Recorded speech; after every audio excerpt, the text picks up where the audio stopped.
Well, thank you very much. And today we're delighted to swear in our next Director of National Intelligence, Tulsi Gabbard.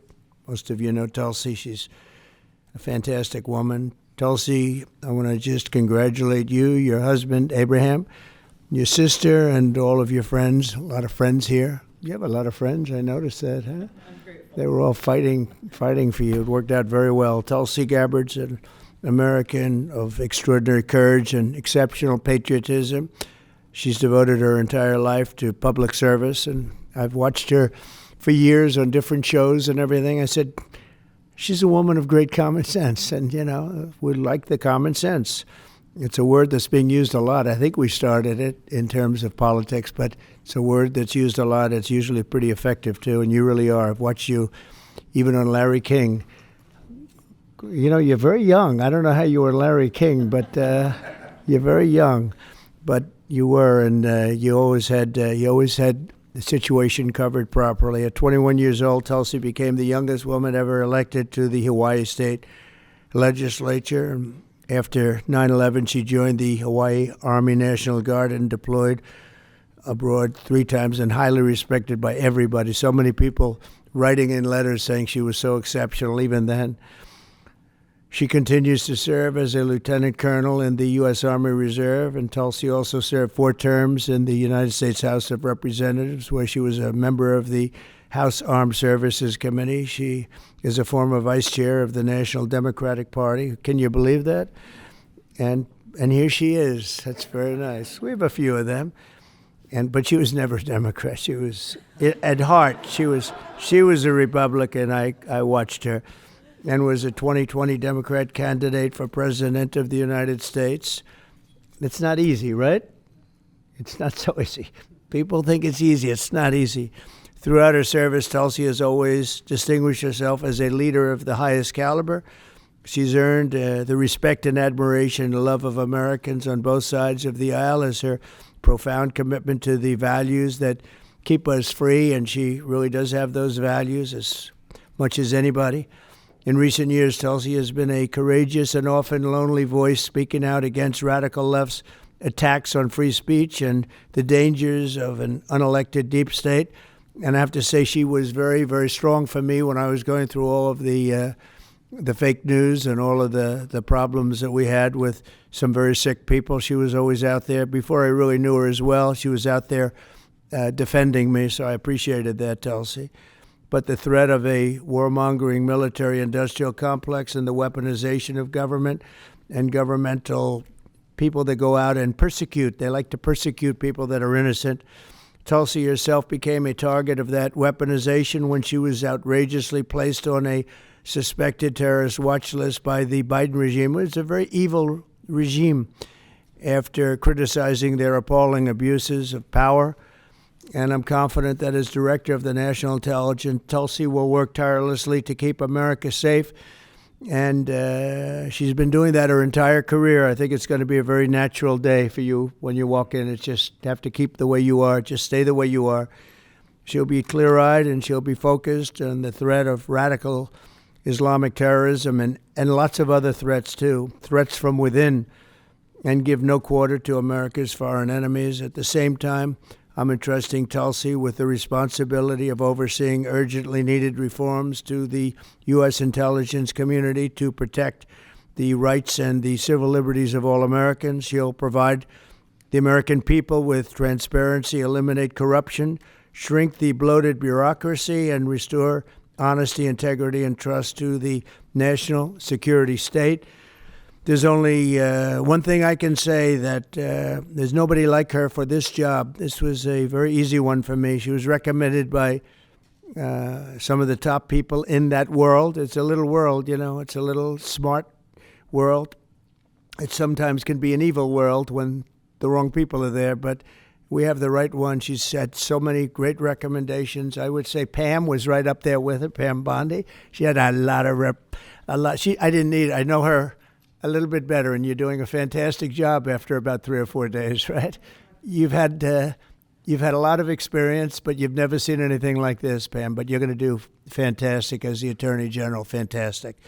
So thank you and congratulations. We did this with Pam a few days ago, and this is again my honor. So congratulations to Tulsi, and I think Pam is going to administer the oath, and when she does that, I'll sign your new certificate.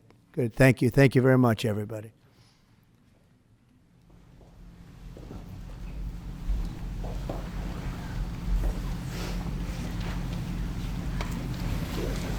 Please place your left hand on the Constitution and raise your right hand and repeat after me. I do solemnly swear I, Tulsi Gabbard, do solemnly swear that I will support and defend the Constitution of the United States that I will support and defend the Constitution of the United States against all enemies, foreign and domestic, against all enemies, foreign and domestic, and that I will bear true faith and allegiance to the same, and that I will bear true faith and allegiance to the same. that I take this obligation freely I take this obligation freely, without any mental reservation without any mental reservation or purpose of evasion, or purpose of evasion, and that I will well and faithfully that I will well and faithfully discharge the duties of the office on which I am about to enter. discharge the duties of the office on which I am about to enter. So help me God. So help me God. Congratulations.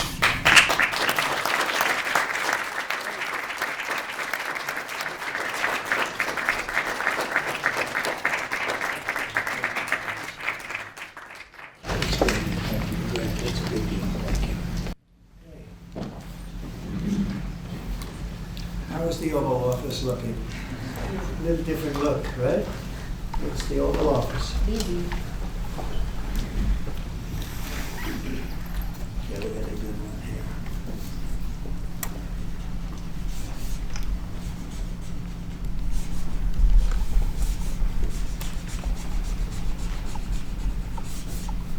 Okay, not bad. Ready? I'll stay up there. Come on over here. There we go.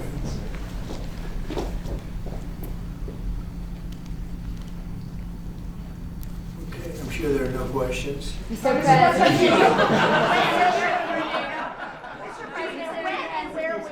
know what? I'd like to have Tulsi say a few words first, and we could answer a couple of questions. Okay? Good.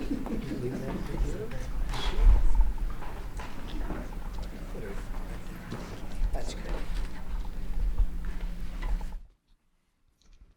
Mr. President, first and foremost, I just want to say thank you from the bottom of my heart for the trust that you have placed in me to fulfill this critical position as Director of National Intelligence at any time, but specifically during this time. Unfortunately, the American people have very little trust in the intelligence community, largely because they've seen the weaponization and politicization of an entity that is supposed to be purely focused on ensuring our national security. So I look forward to being able to help fulfill that mandate that the American people delivered to you very clearly in this election, to refocus our intelligence community by empowering the great patriots who have chosen to serve our country in this way, and focus on ensuring the safety, security, and freedom of the American people. As you've said, Mr. President, this is what I've dedicated my life to, and it is truly humbling to be in this position, to serve in your administration, help to rebuild that trust, and ultimately to keep the American people safe. Last thing I'll mention, that in your National Prayer Breakfast speech, you made a statement about your legacy of wanting to be remembered as a peacemaker. I know that I can speak for many of my fellow service members who are here today, veterans, Medal of Honor recipients, how deeply that resonates with us. For those who volunteer to put their lives on the line when duty calls, but to have a president and commander-in-chief who recognizes the cost of that sacrifice and ensuring that war is the last resort, not the first. So thank you for your leadership on behalf of my friends here and all who wear the uniform. We're grateful. Thank you. Congratulations. Thank you.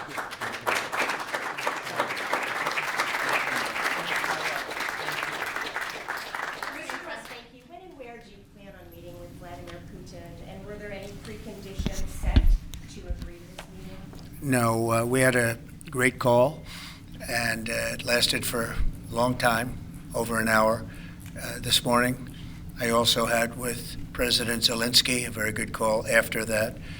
And I think we're on the way to getting peace. I think President Putin wants peace, and President Zelensky wants peace, and I want peace. I just want to see people stop getting killed. We're very far away from that particular war, but that's a vicious war. Probably 1.5 million soldiers killed in a short period of time. I've never seen anything. I have pictures that are, you wouldn't believe it. You wouldn't believe what you have to look at. Young, beautiful soldiers that are just being decimated. And it would be nice to end it immediately. But we had a very good talk with, people didn't really know what President Putin's thoughts were, but I think I can say with great confidence he wants to see it ended also. That's good. And we're going to work toward getting it ended, and as fast as possible. It's a horrible situation going over. It's flat land, and the bullet goes off, and the only thing it can hit is a body, a human body, a young human body. And they're losing just tremendous numbers of mostly soldiers. Just the cities and towns have been largely demolished. It's a shame what's happened to that country. It would have never happened if I were president. That I can tell you. Would have never happened. It's to look at that. And October 7th would have never happened either, by the way, the Middle East. But we'll get it. I think we'll get it. We'll get something done. We're going to be meeting.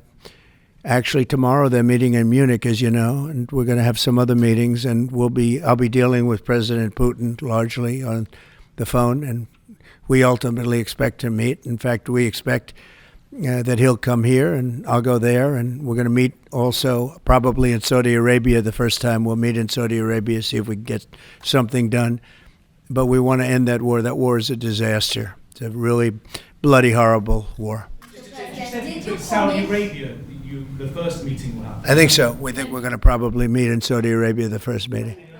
Hasn't been set, but not too distant future. Will you also be part of that meeting? We both understand, we know the Crown Prince, and I think it'd be a very good place to meet. So it sounds like that would just be a meeting between you and Putin and perhaps the Crown Prince, but not President Zelensky? Probably we'll have a first meeting, and then we'll see what we can do about the second meeting. Also commit to go to Ukraine?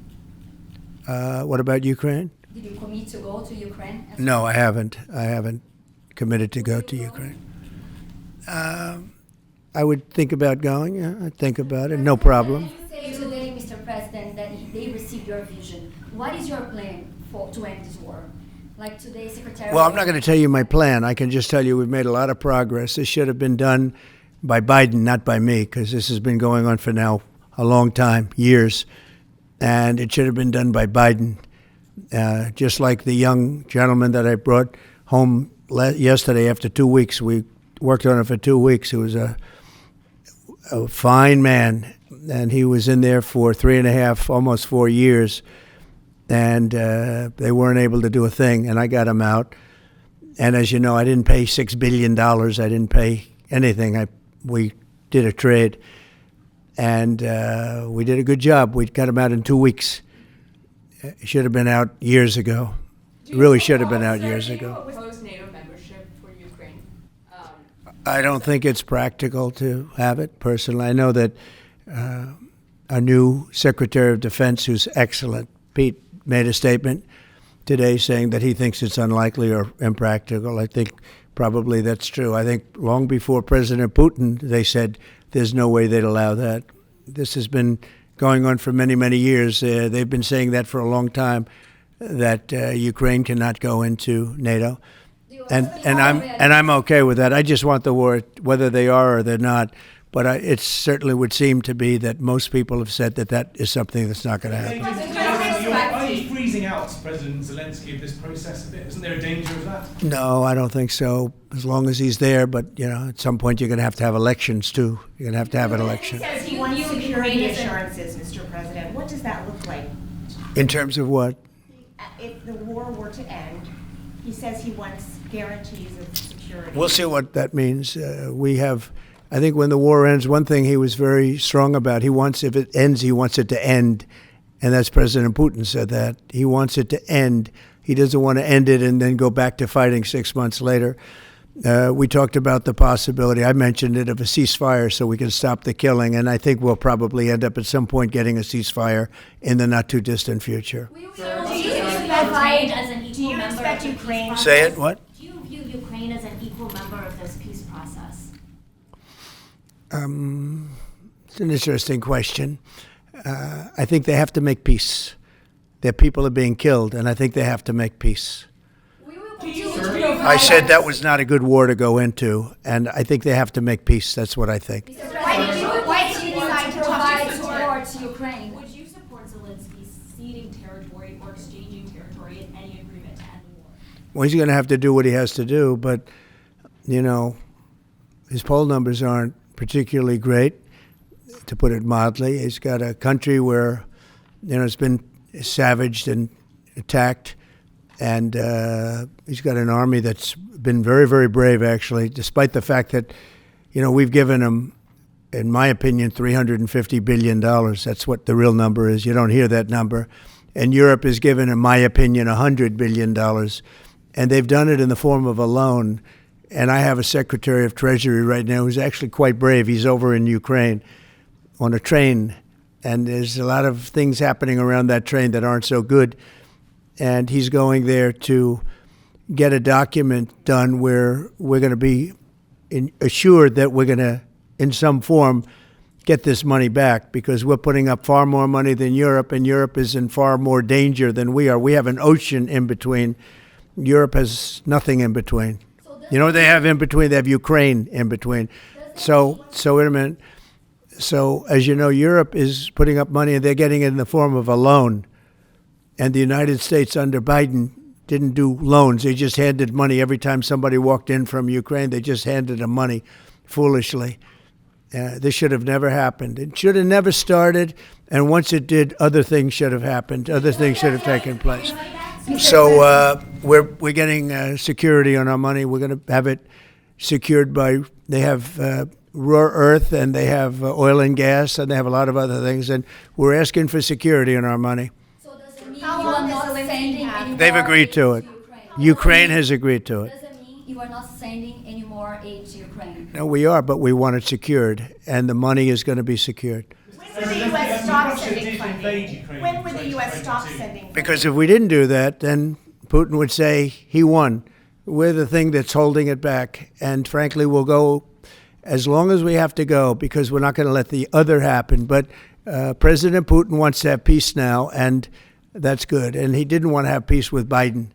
Was that conversation with Putin? And you tell me why that is, okay? Was that conversation with Putin to start these negotiations part of the deal to bring Fogel home? No, but it was a nice thing that he allowed Mark Fogel to leave. In fact, Mark wasn't feeling well, but he was, all of a sudden, about 2 weeks ago, he started being treated very nicely. He said they took him out for haircuts. They took him out. They helped him out a little bit and made him feel better, made him look better.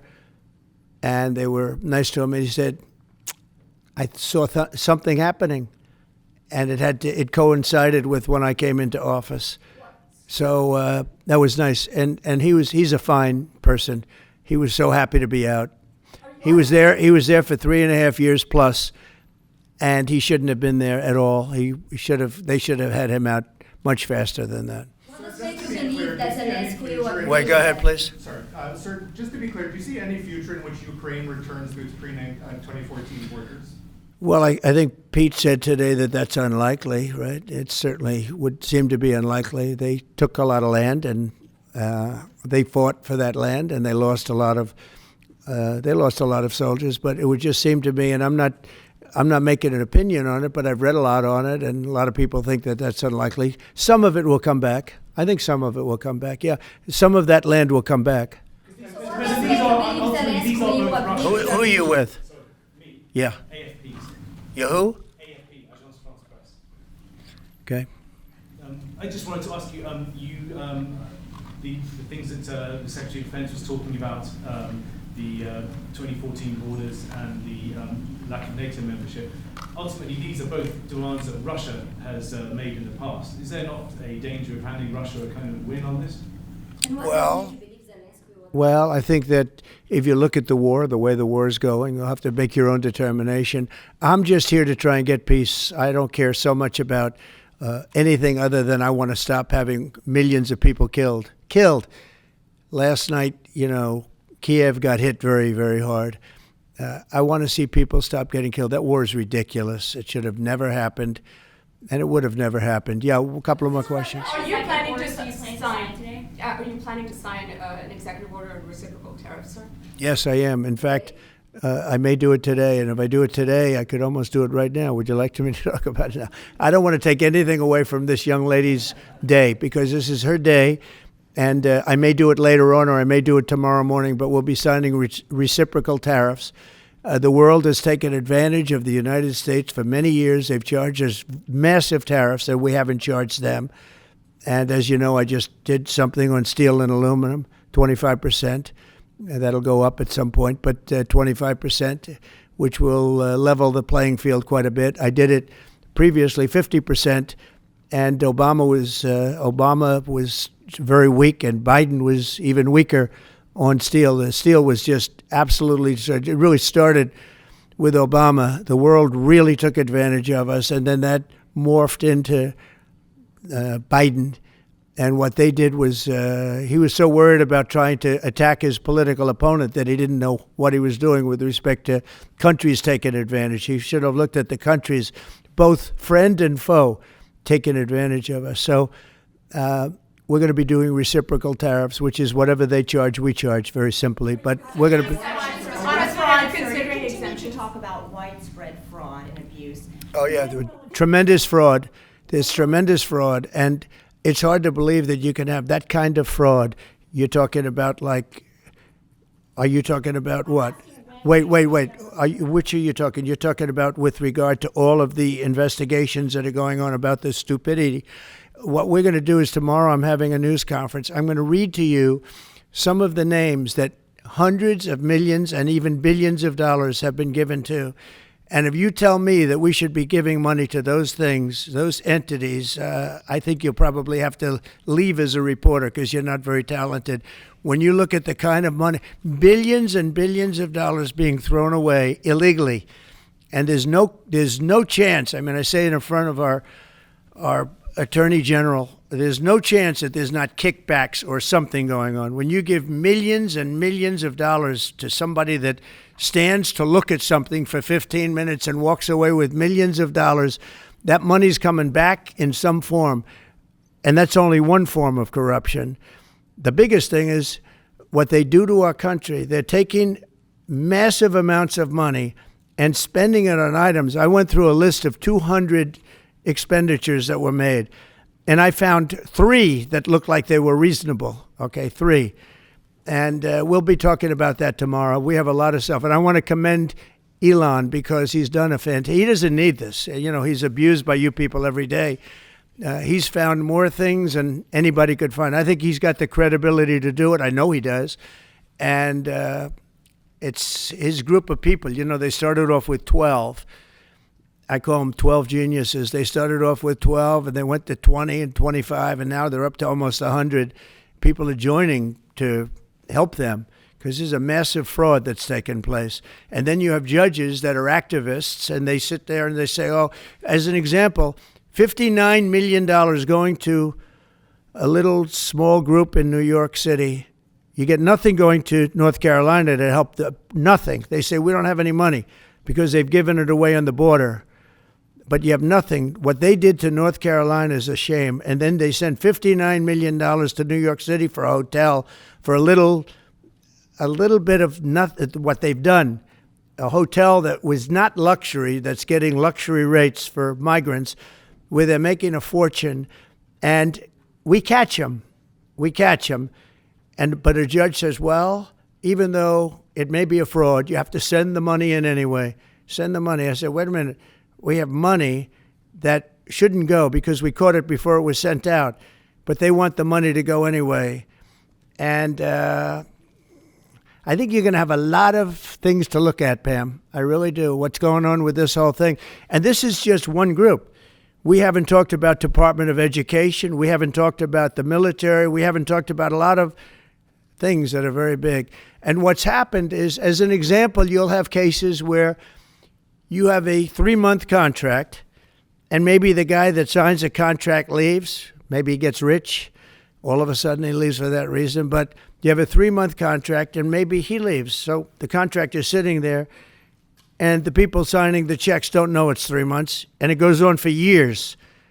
The 3 months turns out to be 3 years, 5 years, 10 years. Just goes on forever. And the guy on the other side of the contract just keeps getting check after check after check, because Elon had an expression yesterday, because nobody cares. It's a great expression. Nobody cares. The guy that signed the contract didn't care. Maybe there, may not be there, maybe crooked, who knows. But you have to care. Otherwise, you can't really run a thing like that, or you can't run a country, really, because there's so many transactions, thousands and thousands of transactions. And if you don't have people that care, you're going to lose control. And that's what's happened. And we've caught it. Now, what we caught is billions and billions of dollars, but it's a tiny fraction of the real number, because you can never catch the real number, because people have gotten away with tremendous amounts of money. But I said we have to make our government smaller, more efficient, more effective, and a lot less expensive. And we could find $1 trillion, but we're being hindered by courts, where they file in certain courts where it's very hard to win, and a judge will stop us, and a judge will say that it doesn't make any difference what you find. You just keep paying the money. That's a hell of a way to be. And I follow the courts. I have to follow the law. All it means is that we appeal. But that gives people time to cover their tracks. And that's what they do. So it's a very bad thing that's taking place. But hopefully the courts will be fair. They don't have to be very fair. They just have to be a little bit fair, because this is so egregious what's taken place. Nobody's ever seen anything like it. Nobody's seen numbers like this. These are massive numbers. $9 million for somebody to go and stand in a store and see how people shop. Okay? I mean, you take a look at these things. It's a disgrace. And then you have a country that we want to make America great again. It's very hard to make America great again when you have things like this. And you're going to see the same thing. Department of Education is going to be a disaster. The military, I mean, I see it. Look, I came in, they had a contract done, as you know, for $5.7 billion for airplanes. It was Air Force One with Boeing. 5.7, I got it down to $4 billion, little less than that, 1 penny less than that. $3,999,999 and 99 cents. I said, has to have a 3 in front of it, because I wouldn't sign the contract for $5.7 billion. I was able to cut $1.7 billion off the price. And it didn't take me long. $1.7 billion. If people would care, they'd be able to do that with every single contract that's put before them. And we wouldn't have deficits, would have nothing but a tremendously low-taxed, wonderful country. But they have to care. And speaking of that, you know, Boeing, we're not happy with the service we're getting in terms of those planes. They would like to get more money. We're not happy about that whole thing. We signed a very strong contract. I signed a guaranteed maximum contract, which they haven't seen in a long time. And they're saying they're getting hurt by it. But they have to produce the product, and we expect them to produce the product. They have to produce the product. They agreed to build planes at a certain price. They're not used to that. They're used to having time and material contracts, where it's whatever it costs, time and material, no dates, no anything, and it ends up costing 5 times more. You look at some of the ships that have been built. Take a look at the Gerald Ford, the aircraft carrier, the Ford. It was supposed to cost $3 billion. It ends up costing like $18 billion. And they make, of course, all electric catapults, which don't work. And they have all magnetic elevators to lift up 25 planes at a time, 20 planes at a time. And instead of using hydraulic, like on tractors that can handle anything from hurricanes to lightning to anything. They use magnets. It's a new theory. Magnets are going to lift the planes up, and it doesn't work. And they had billions and billions of dollars of cost overruns. I met the architect. I said, have you designed a ship before? This is one of the biggest ships in the world. It's like landing at LaGuardia Airport. But you look at the kind of waste, fraud, and abuse that this country is going through, and we have to straighten it out. We have great people going into the military in terms of we need ships, we need a lot of things. So we have great people we have business people going in. But when you look at what's happened to our purchasing, and when you look at the USAID, when you look at the things that they're giving to them, the billions of dollars that they're giving to, and it doesn't make sense. It is interesting that when you're looking for fraud, you look at items, hundreds of items, and you'll find one or two, maybe, if you're lucky. Here's something where you look at data, and they're all fraudulent. You know, by just looking at the topic, they're all fraudulent, except it's the opposite. You'll find one or two that's like a legitimate reason. So I just want to thank Elon for going through it. I want to thank all the people that are working with him. You know, we have a big group of people. I think the lowest IQ is about 160. That's very high. I think you have a couple of 182s in there, but they're doing a fantastic job. He doesn't need it, and they don't need it, but we're showing things, and it's going to be it's a big. People have no idea how important it is. Yeah. How soon do you want the Department of Education to be closed?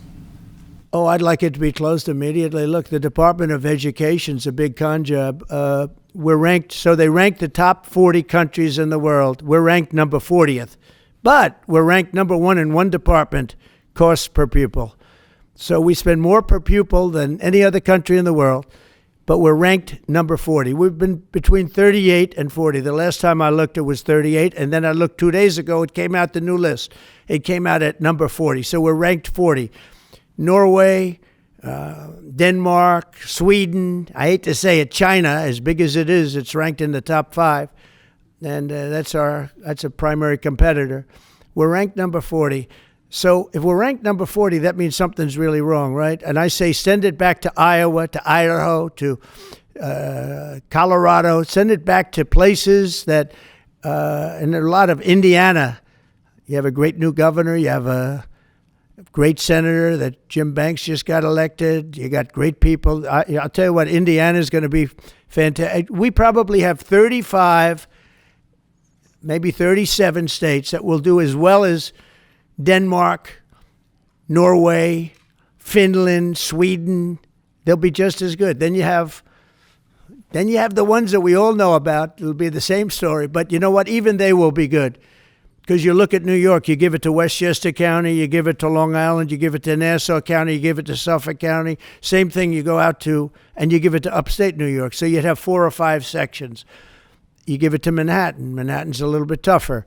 For some reason. I don't know why it would be tougher, but it is. You give to California, and you go to various areas outside of Los Angeles, and you might have 6 or 7 different subgroups.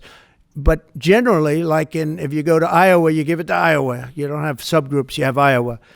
And other places that do a good job. If they do a good job, they're going to do a great job in education. Those places will be every bit as good as the various countries that do so well. All the time, it's the same countries that are doing well. And so we have a Department of Education where people from Washington, D.C., who in many cases don't care about the kids out in the country. They don't care about the farms and the farmer's daughter and the farmer's sons. We have a massive bureaucracy in Washington, D.C. We have buildings that are all over the city. Department of Education. I never said Department of Education's on all these buildings. By the way, nobody shows up to work because they're all working at home. You know, quote, working at home. They're not working at home. And a lot of them have second jobs. And that's the other thing that Elon Musk is looking at. How many of these people are getting checks, working at home, but they're not working because they have second jobs and even third jobs? You're going to find a lot of them. And those people are going to be fired because we have to make our government smaller. All right, one more question. Yeah, Jennifer, go ahead. Nice to see you. Thank you, sir. questions, one on Ukraine again, and then another one on the Kennedy Center. Do you think that as far as your negotiating tactics go, did Pete Hegseth take away some of your negotiating abilities with Putin by taking Ukraine's sovereign integrity off the table, by taking... No, I haven't done that. I'm backing Ukraine. I'm backing Ukraine. Don't say that. I'm approving, but I do want security for our money. You know, Europe is getting security. You know that, right? They're giving their money in the form of a loan. Nobody knows that.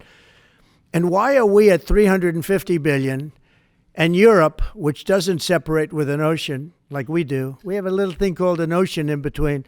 Why is it that Europe is paying 200 billion less than us to help Ukraine? Very similar size. If you add up all the European countries, it's a little bit smaller than the U.S. in terms of the economy. Why is it that they're not paying the kind of numbers that they should be paying? And then on top of it, and I've been saying this to Biden, I told Biden, I said, you ought to be asking for either a loan or some kind of a security, like their oil and gas or something for the money, because you're putting up much more money than Europe, and you have no security. Europe's putting up a much smaller amount, and it's in the form of a loan, because we have people that were incompetent in the last administration, grossly incompetent, and we're changing it. But we change it, and all we do is we get hit by lawsuits from the radical left all the time. But here we are. We stand, and I guess we've done okay. Thank you very much, everybody. Thank you. Thank you. Go quickly.